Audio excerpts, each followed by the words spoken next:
my friends. I hope you all are having a wonderful day. You are with Miss Floyd today, and we are going to continue talking about weathering and erosion.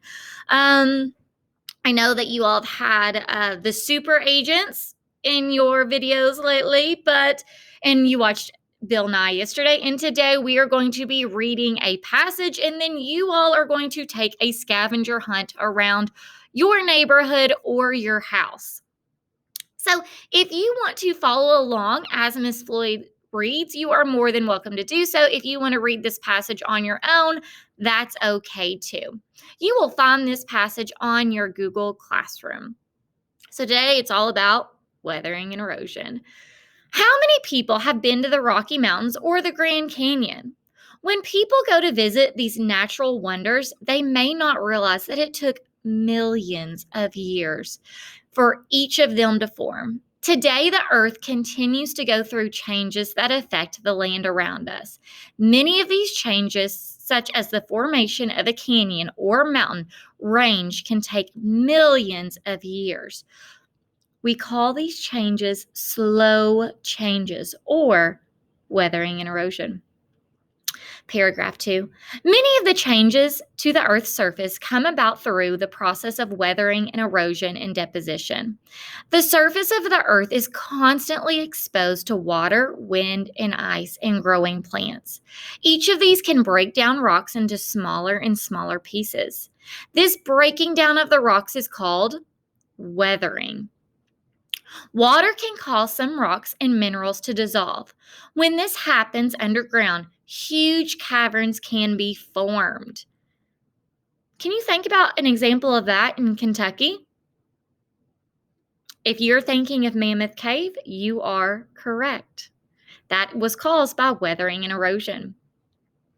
Water rushing through these underground caves pushes the smaller bits of rock and sand away and smooths down the rough edges of larger rocks. Strong winds can also break down large rocks into smaller pieces and smooth out rough parts of the large rocks. The wind can carry away very small pieces of rocks and dirt to other places. Ice can also cause rocks to break as well. When water seeps into small cracks of rocks and freezes, the ice expands and breaks the rocks. Plants can also break some rocks as the roots grow underground. The roots spread inside cracks and cause the rocks to break apart. This is also called ice and root wedging, and we will be talking about that later on in our science unit. Paragraph 3. When water and wind carry small pieces of rock, sand, and dirt from one place to another, it is called erosion. Erosion carries materials that have been weathered away from a place. These materials are then dropped and left in a new place in the final part of the cycle. The cycle that began with weathering and continued with erosion is now concluded with deposition. Deposition is the leaving of the particles in a new place. The cycle of weather, erosion, and deposition destroys old natural structures and creates new ones. This cycle is responsible for creating many of the natural structures on Earth. These natural structures are called landforms.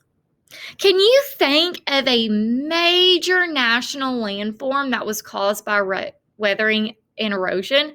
It's out west towards California, Nevada, and those states. Can you think about one? If you thought of the Grand Canyon, you're correct. The Grand Canyon was formed by weathering and erosion.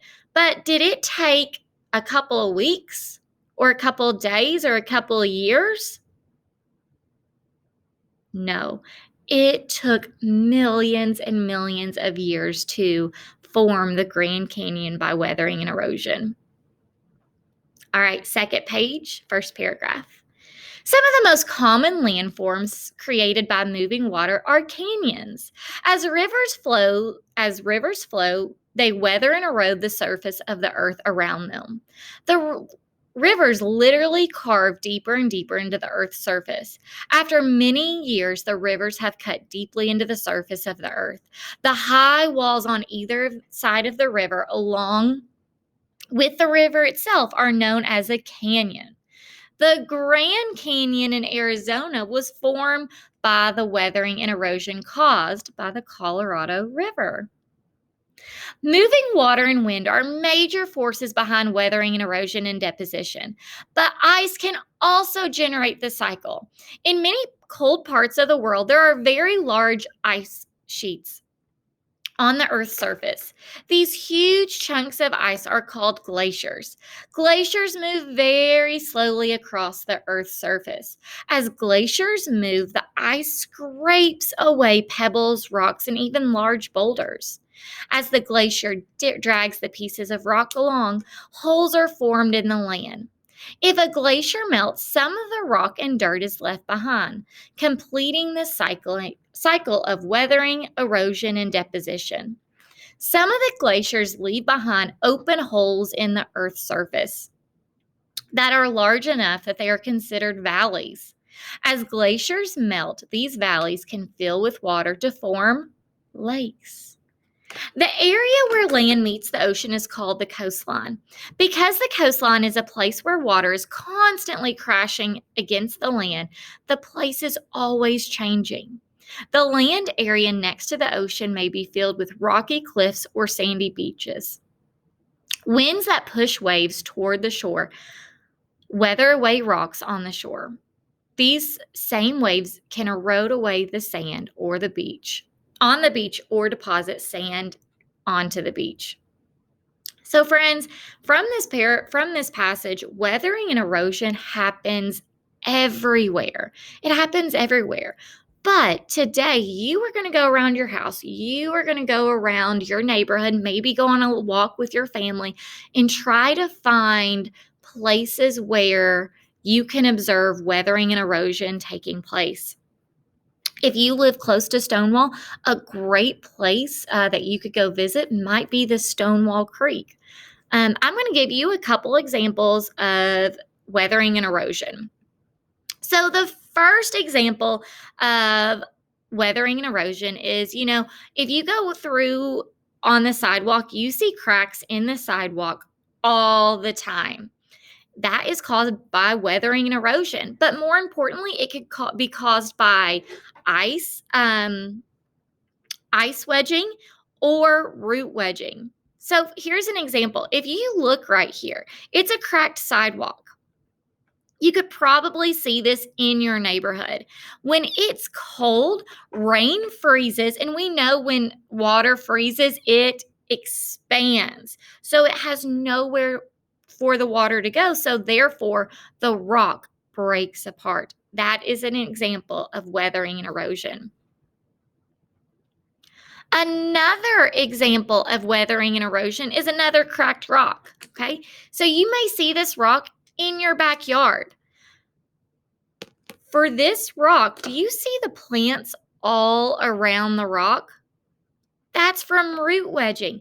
The plant roots are so strong, they grew down into the rock and caused that rock to break apart. There are examples all around you of weathering and erosion. If you are stuck inside and may not be able to go outside, you can also Google some great examples of weathering and erosion for your Google exit slip. I hope you all have a great scavenger hunt.